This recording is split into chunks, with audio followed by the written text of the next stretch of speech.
Hello friends, मैं doctor आशीष।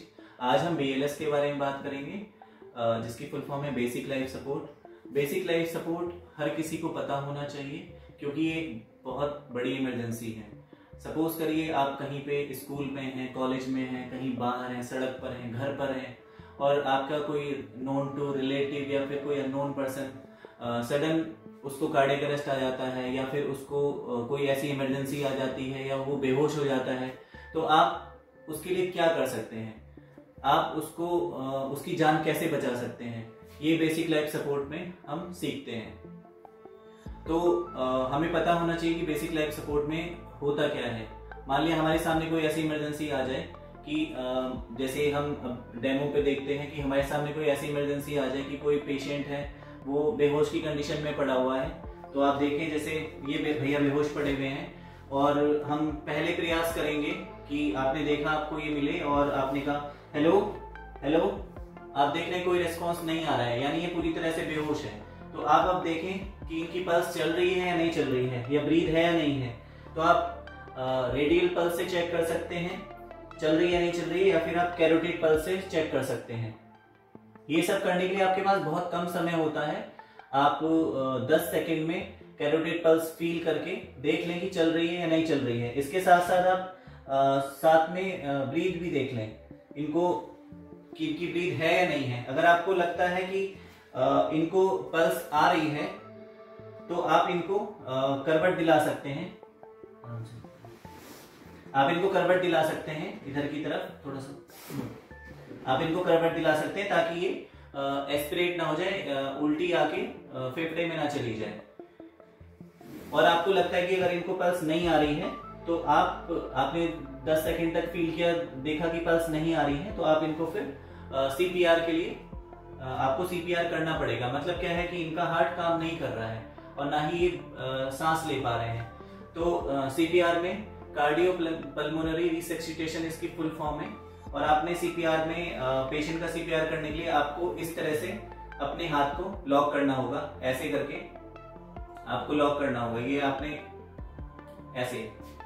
और उसके बाद आपको स्टर्नम के ऊपर, सेंटर में स्टर्नम के ऊपर आपको अपना ये इसको प्लेस करना है और आपको 30 कंप्रेशन देने हैं, है ना। इसकी जो प्रेशर है वो लगभग इतना होना चाहिए कि ये चेस्ट जो है 2 इंच तक अंदर जाए, ज्यादा तेज नहीं और ज्यादा धीरे नहीं, ऐसे आपको 30 कंप्रेशन तक करना है।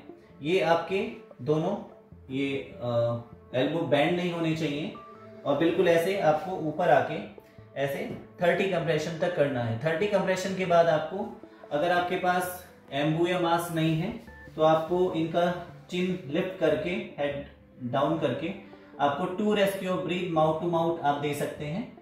और अगर आपके पास एम्बू है, अगर आपके पास एम्बू बैग है या मास्क है तो आप उसके थ्रू 2 रेस्क्यू ब्रीथ, या तो आपके पास सिर्फ मास्क है तो आप इसको फिट करके, मास्क हटा के आप इसको फिट करके और मुंह से भी इसको लिफ्ट करके मुंह से भी आप 2 रेस्क्यू ब्रीथ दे सकते हैं।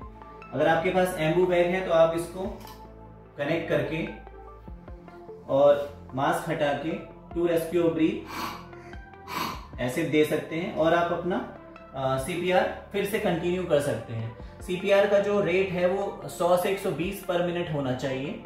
CPR का जो रेट है वो 100 से 120 पर मिनट होना चाहिए और 30 बार आपको कंप्रेशन करना है। जैसे 1 2 3 4 5 6 7 8 9 10 ऐसे आपको 30 बार कंप्रेशन करके फिर 2 रेस्क्यू ब्रीथ देना है।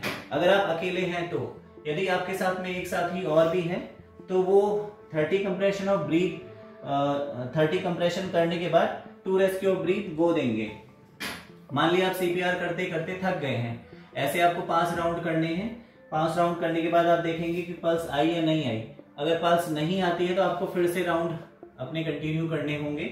और आप, अगर आप CPR करते करते आप थक गए हैं तो आप अपने जो आपके साथ में दूसरे हैं आप उनसे CPR करवाएं। और ये जो 2 रेस्क्यू ब्रीथ है, काउंट करो 1 2 3 4 5 6 7। इस तरीके से आपको 30 टाइम आपको CPR करना है। और जब 30 हो जाएंगे तो उसके बाद हमें ये लगा के चिन ऊपर करके 2 रेस्क्यू ब्रीथ, ऐसे 2 रेस्क्यू ब्रीथ देनी है। ये साइकिल हम 5 बार रिपीट करते हैं और इस साइकिल को हम तब तक कंटिन्यू करते हैं जब तक हमारे पास कोई इमरजेंसी नहीं आ जाती या फिर कोई डॉक्टर की टीम नहीं आ जाती या फिर हम सीपीआर करते करते थक नहीं जाते बुरी तरीके से। और इस सीपीआर को हम तब तक कंटिन्यू रखते हैं जब तक हम पेशेंट रिवाइव ना कर लें या फिर हमारे पास तक कोई इमरजेंसी नहीं आ जाती।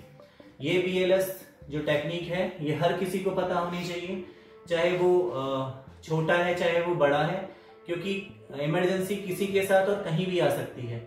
ऐसी इमरजेंसी से निपटने के लिए आपको ये टेक्निक आनी चाहिए और इससे हो सकता है आप किसी घर परिवार दोस्त या किसी जान पहचान या फिर किसी अजनबी की भी जान बचा सकते हैं। बहुत बहुत धन्यवाद। Thank you so much.